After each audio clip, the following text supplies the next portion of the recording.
Hey guys, Matthew here, and today I want to cover the whole Atlas passive skill tree news that came out today.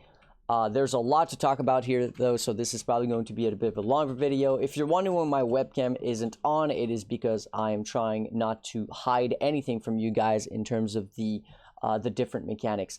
Now, if I sound a little tired and if I get my thoughts a little mixed up here and there sometimes, it's due to the fact that I've come off of a really long stream today and my brain is pretty fried, but I want to give you guys, get this information to you guys as early as possible so that you can start planning with this information for your league start strategies and whatnot.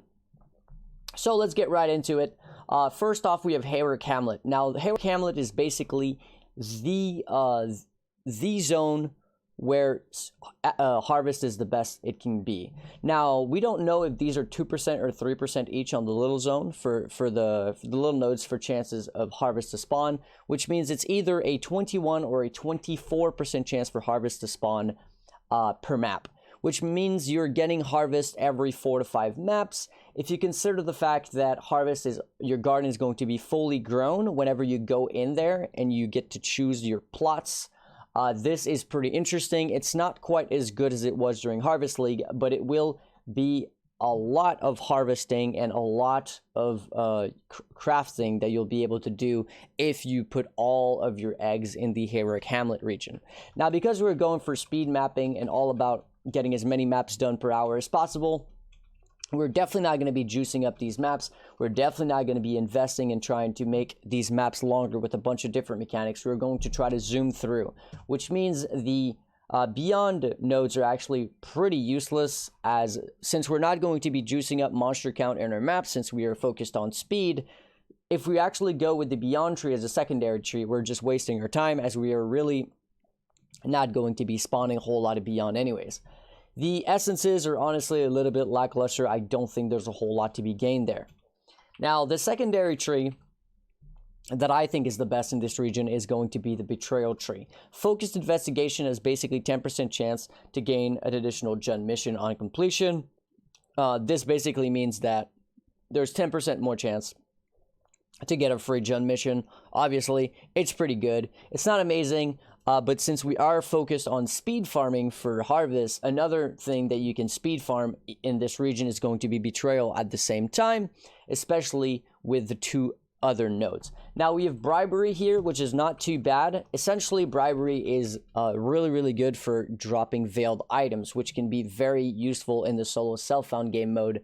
But honestly, when it comes to trade league, it's really not that great, because by the time you've unlocked the entire this tree, which is 6 nodes, and then focused investigation for 8, this would be the last and final thing that you unlock, which requires you to have done the 10 boss encounter. At that point of the league, which is probably nowhere near the very beginning of the league, at that point veiled items are probably not going to be worth anything whatsoever, so it's really just wasted.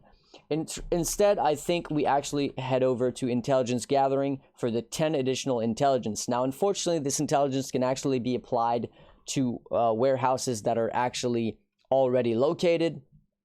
And if you have a proper betrayal board set up, typically you will not be wanting to do anything when it comes to transportation and fortification. And you definitely don't want to be wasting intelligence there. But I mean, between that and this, Intelligence Gathering is better for the 10 intelligence whenever it does go to the warehouses where you care for it, which is intervention and research. Intervention and research, where you're actually going to be able to make a decent amount of currency on top of your harvest farming through things like upgrading breachstones, getting XP from Torah, or upgrading scarabs and stuff like that. So pretty interesting there, but really you are focusing on the harvest if you're going to this region. It's all about harvest. Next, we have Turn's End. Turn's End is also all about speed farming, but instead of speed farming harvest here, we are speed farming beasts. Now, beasts do not discriminate item level, which means that, well, at least the important beasts, which is the split and the imprint, which are the big money beasts, do not discriminate item level, which means really you are going to be wanting to speed farm white tier maps as fast as possible, hopefully with at least 2 accounts in your party, but maybe even more. if you go down with that route, as the way to make beast farming as profitable as can be is to be using many accounts. Now, I know that's not possible to everybody because obviously you need a good computer for virtual machines and stuff like that, but if you don't mind going through the hassle, this region is going to be very good when it comes to beast farming. With the red beasts have 15% chance to appear in pairs, which basically means 15% more rare beasts whenever you do have rare beast spawn, and you always do. So that's pretty good. And then yellow beasts in areas have 30% chance to be replaced with red beasts. That means that if you go into your map right there, every three yellow beasts, one of them is going to be turning into a red beast, which is also really good on top of the 15%. And not only that, we also have ANR missions in areas have 5% chance to replace all monsters with beasts. Now, this is not a one-to-one. Obviously, not every single monster in your maps are going to be beasts. There is also a maximum to that number. But still, this is super, super interesting for beast farmers, as even the rare yellow beasts are actually sellable for crafting, as they do not affect the item level of crafting either, as they are just thrown away. The only item level that matters is the item level of the actual rare beast, and that's only, or sorry, the red beast, and that's only on a select few beasts. So honestly, Turn's End is really, really good for beast farming. Now, we don't know what the valuable item is when it comes to this node over here. Exotic goods, invasion bosses in areas drop one additional valuable item. Now, can this be a headhunter? Can this be an unnatural instinct, a mirror of Kalandra? We don't know. If this is the case, obviously the valuable item could be the way to go for your last 4 points, but we need to know before that. Now, since we're focused on speed farming again, just like Beyond in Hayward Hamlet, in this case, Delirium is not worth focusing on whatsoever, as we are not trying to get things like splinters from these maps. We are trying to take the smallest map possible and just run through it as fast as possible in order to farm those beasts and be as efficient with it as we can. So that's pretty much what I'm going with in this tree. We are going for the bestiary node, followed by probably the invasion nodes, as honestly, when it comes to Turn's End, the abyss nodes are just very, very lackluster. Most of them require you to go inside the abyssal depths to even get anything out of them, and personally I think those are a huge waste of time. Next we have Lex Proxima. So Lex Proxima is pretty much the place to be if you're going to be delving. Voltaxic sulfite veins and chests have 10% chance to gain double sulfite. Essentially that's 10% more sulfite. Voltaxic chests in veins also has 20% increased sulfite, which is pretty good. But then also down here with sulfite infusion, we have red map tiers grant 500 additional sulfite on completion. 500 sulfite in a red map is essentially about 10% more sulfite, but it does require you to kill the boss. So this changes the meta for delving a little bit, as whenever you're delving, you want to be doing T16 maps for your sulfite, and you really don't kill anything. Typically, you just go in, get the sulfite, get out. There's no reason to kill anything. You're not really juicing up those maps incredibly much. You're just going for, 80, 90, 100 quantity, a few sacrifice frags, and you're just going in there for the sulfite. But this might change a little bit, because you're going to want to kill the boss for that additional 500 sulfite, as, to be honest, over the course of a league, that is a lot of sulfite that you're leaving on the table if you don't do that. You're also getting that additional 10% chance for double, and that 20% increased sulfite. But on top of that, there is one other thing that is very interesting here, and that is the seance here with the possessed monsters. Now, up to 20 rare monsters area are possessed, means that you don't need to follow along the ghost and try to push them into rare monsters. The ghosts are already going to be there inside rare monsters that are already going to be possessed, and this is very, very strong. What that means is, if you pair that up with the sextant modifier to get scarabs, you can actually get 9 gilded scarabs per sextant rolling of the 3 gilded fossils. The 3 gilded scarabs, which in reality is quite a bit of value for your sextants, and you're already using sextants if you're trying to maximize the amount of sulfite that you're getting per map, as there's a few sextant rolls that actually affect the amount of sulfite you're getting. So pair that up with that gilded scarab, and really you can get a good bit of value. And since you're going to be killing monsters in this new meta for delving, you will probably want to grab Bumper Crop and Heart of the Grove for some additional harvest juice on tap. Bumper Crop gives you the Sacred Grove in area contains additional harvest, which basically means 1 additional harvest every single time that you get the Sacred Grove to spawn.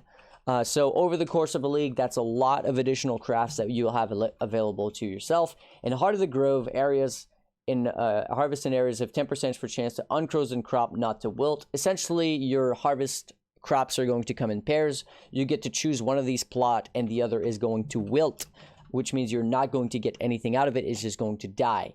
This means that 10% of the time, that second plot that you do not choose is not going to wilt, and you'll be able to actually harvest it as well, which basically means more crafts as well, which is another 10% chance. So over the course of a league, that is also going to be a good bit of additional crafts.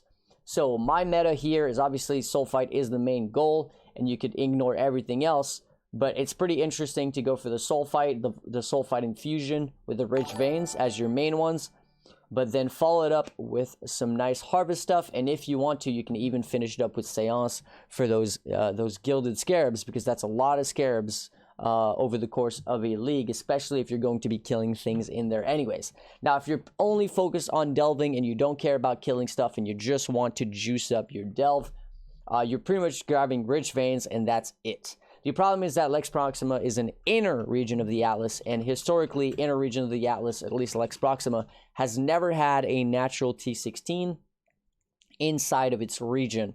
The problem with that is that means that we cannot Horizon Orb any other T16 maps into a T16 that is a natural, because you can only Horizon Orbs natural tier maps. So we can't Horizon Orb a natural T16 inside Lex Proxima for sulfite farming, and nobody sulfite farms in T15 maps.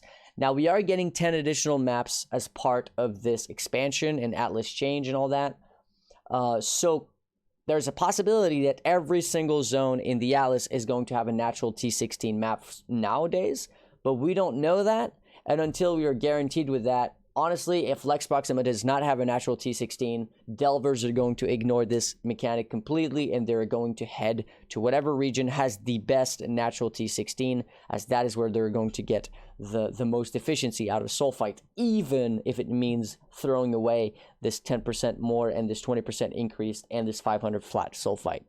So only time will tell. But for delvers, this is definitely the place to be if there's a natural T16 map, especially with the nice little bonuses added on top of it.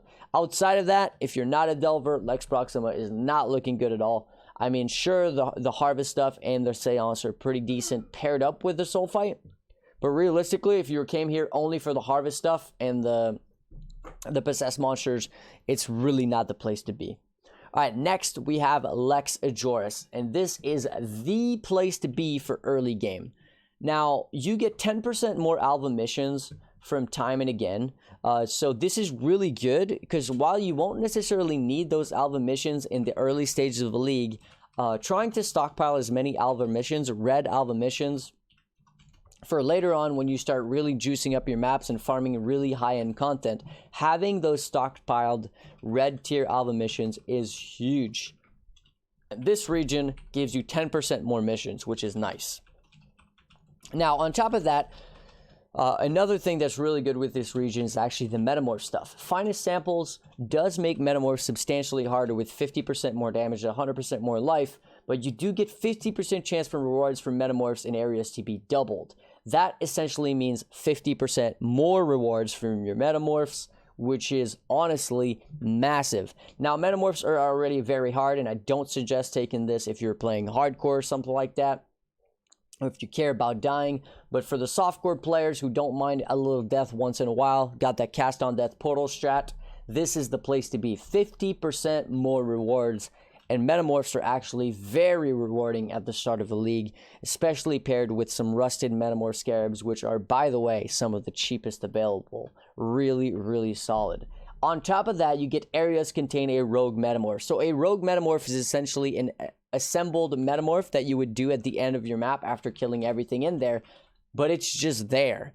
Essentially, that means that every single zone, every single time you load in a map, you are getting a free Metamorph, if I understand this correctly, which is honestly super, super big, on top of the fact that Lexijoris is an outer region zone in the Atlas with really good map, such as, for example, this league, Burial Chambers, as a natural T16, so there's some huge value here. Now, not only that, you also get a 10% chance for maps to drop with a pre-applied Delirium Orb from Pathological.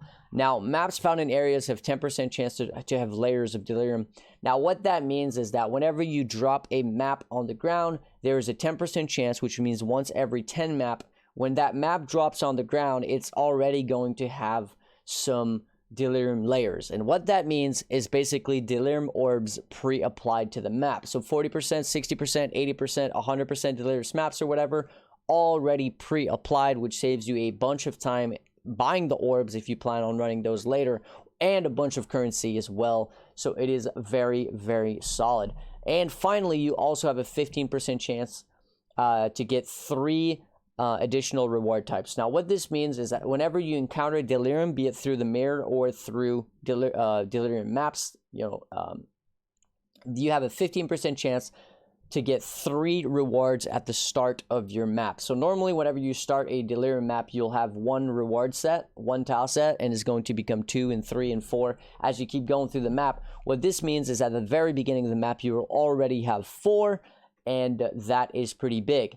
If you're farming 100% Delirious maps, you typically have like 5 tile sets or something, and this goes up and up and up, so you get an additional 3 at the very beginning of your map, and that is just a lot more juice for free, but it is only 15% chance.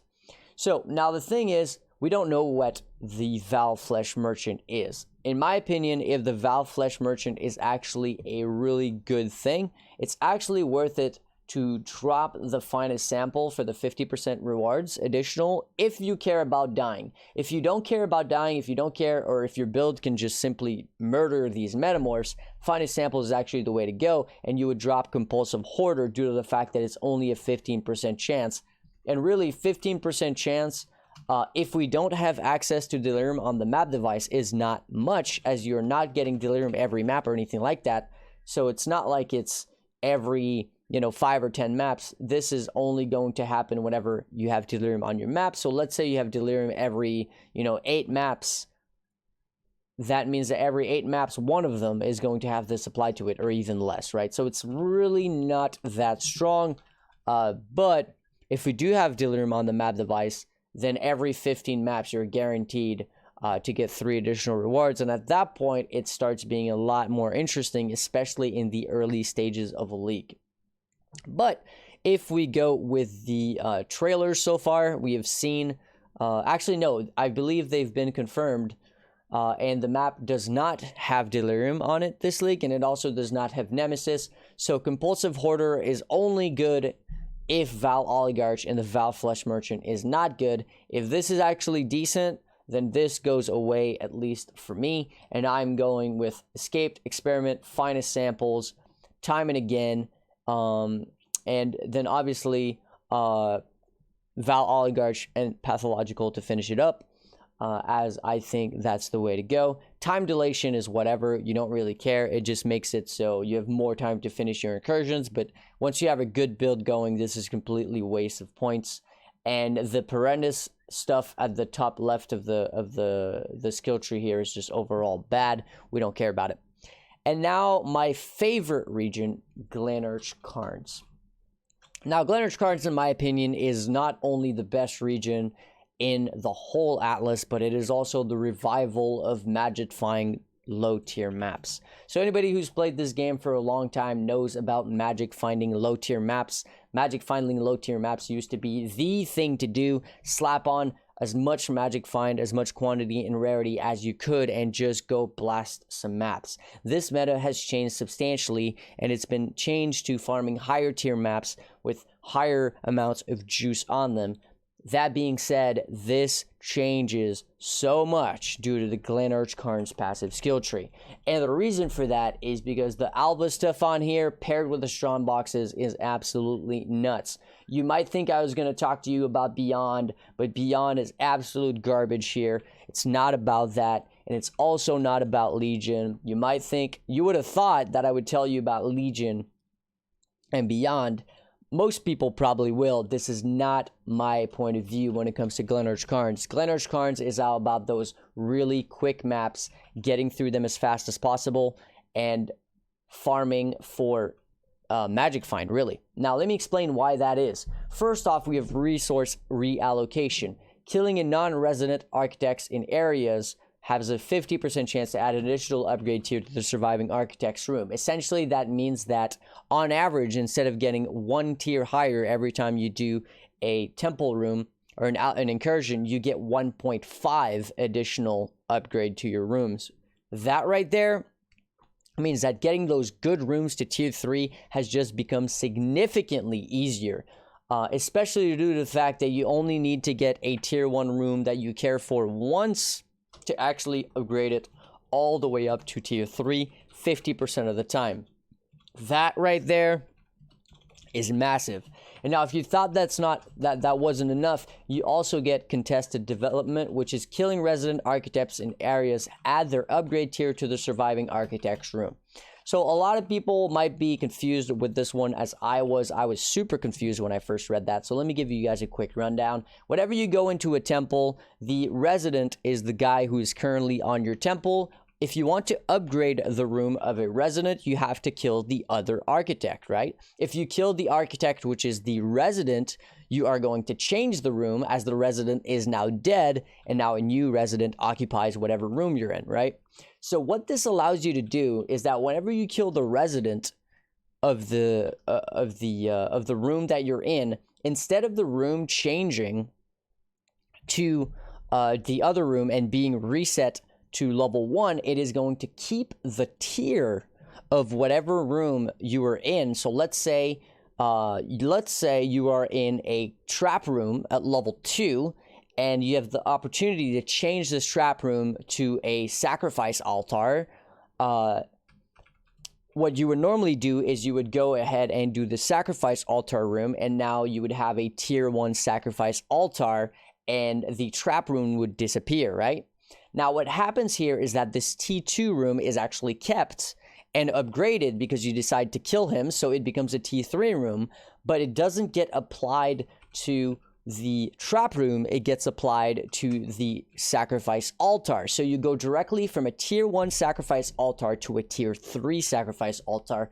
And this node right here, at least, especially paired with resource allocation, makes it so that farming Alva is going to be absolutely insane. You are going to get these double corruptions, these sacrifice altar, these gem double corruptions, the currency rooms, the map rooms, etc. You are going to get all of those so fast, and not only much faster than before, you're going to get them ranked maximum so fast, which is absolutely insane. You pair that up with some low tier mapping and some speed mapping, especially with magic find, because cultural advancement here has incursion monsters in areas are all at least magic. Now if that wasn't enough, you also get twice tempted. Area contains an extra strongbox. Now you'd think that's only one strongbox, so it's not that big of a deal, but one of the cheapest league mechanic every single league is ambush. I believe ambush is typically like 2 chaos to put on your map device, and it adds 4 strongbox on base with no additional min-maxing, no sextants required, no nothing. You just throw it on your map, and it's, I think, 4 additional strong boxes or something. Now, if that's not enough, strong boxes in areas have 10% chance to be openable a second time. Essentially, that means 10% more strong boxes. And if that wasn't enough, again, we have temper proof for strong boxes in areas are corrupted, and strong boxes in areas are at least rare. That means you don't need to spend currency or time rolling your strong boxes, and not only that, they are corrupted, and that means tons of 6 links, tons of juice, tons of corrupted items that you really don't have to look at, but some of them are potentially going to be very good, and if you have a nice filter, the good ones should at least show up. This is honestly absolutely nuts. If you thought this Legion stuff and this Beyond stuff was good, dude, throw that mentality out of the window. It's all about going ham on the speed low tier farming, and the reason why I'm telling you this is because Glenerg Cards is actually the host of one of the best MF map in the game, which is Tower at tier 2. You are going to be able to easily self-sustain your T2 towers, farm Alva temples at the speed of light, and get those juicy strong boxes paired with the ambush lead mechanic. I honestly couldn't ask anything else from the Glenerg Cards regions. It is the place to be, especially if you're somebody with less time to play on a daily basis, and you're not somebody who likes doing the super high-end content, or somebody who doesn't have time to do those super juicy, 100% delirious maps. You don't have the gear, you don't have any of that. It doesn't matter. All you need to do is spend your time farming some T2 towers, farming those Alva temples, and honestly, you are going to make a very serious currency. Like I said during my stream, this is the place to be for newer players, and this is the place to be for people with less playtime. Honestly, Glenerg Cards, super happy about that. And from this huge high, we dropped to some of the lowest lows, because this new Vastia region is just garbage. There's nothing here that is remotely interesting. All of it is just bad on top of bad. So I don't even need to cover any of this. It's just awful. Next, we have the Valdos Rest region. Now, this one's a little bit more interesting. I think the Valdos Rest region is one of these places where you have a lot of very little buffs, but that are going to be very nice over the course of a long time. First off, we have a free area contains an extra Harbinger, which is just +1 Harbinger for pretty much nothing, right? No investment there. We have Immortal Syndicate members executed in areas have a 100% chance to gain an additional rank. Basically, what that means is whenever you kill an Immortal Syndicate members, the odds of leveling it up goes up tremendously, which means farming those betrayal and getting those level 3 syndicate masters as fast as possible is going to be way easier with this node. So that's a nice little bonus. We also get a 10% chance for a free Metamorph. Added on top of that, we also get a 10% chance for a Blight encounter. Like, once you put all of these little 10% nodes together, you do end up with a fairly decent region with Valdos Rest. Again, extra Harbinger for 2. The Metamorph node for 4, the Syndicate members for 6, and then we also have Outbreak for 8, and I think I would probably finish it up. Honestly, there's nothing too crazy. You could pretty much go anywhere for your last node, but I would probably go with Repeated Experiment. It gives you the chance to assemble an additional Metamorph in area whenever you kill the first one, which means whenever you finish your map and you have your screen filled with all your organs, instead of just choosing 5 and making 1 Metamorph, you get to choose an extra 5. But typically, you've already used the best organ pieces with the first Metamorph, so you kind of get another second Metamorph for free, but it's like a downgraded version, which is really not all that impressive. But still, it's a little bit of free stuff, and like I said, over the course of a long time, it does add up a little bit. And finally, we have Lyra Arthrain, which I think is the place to be if you want to be farming Blight. If you like Blight, you enjoy Blight, this is the place to be. I do not know if we have Blight on the map device, but if we do, this is definitely the place to go by adding Blight to your map device. Well, first off, you have a free 10% chance to get Blight, which is nice, but nothing crazy. But you did this one here, which is really cool. Blight chests in areas have 100% more chance to contain Blight in maps. blighted maps found in areas are anointed. So 100% more chance basically means double. So whatever the odds of getting a blight chest in that from your blighted maps is, well, now it's going to be doubled. So if you have a 10 or 20% chance to get a blighted maps whenever you open a chest, it's now 20 or 40. And blighted maps are worth really, really good money early in league. So this is pretty interesting.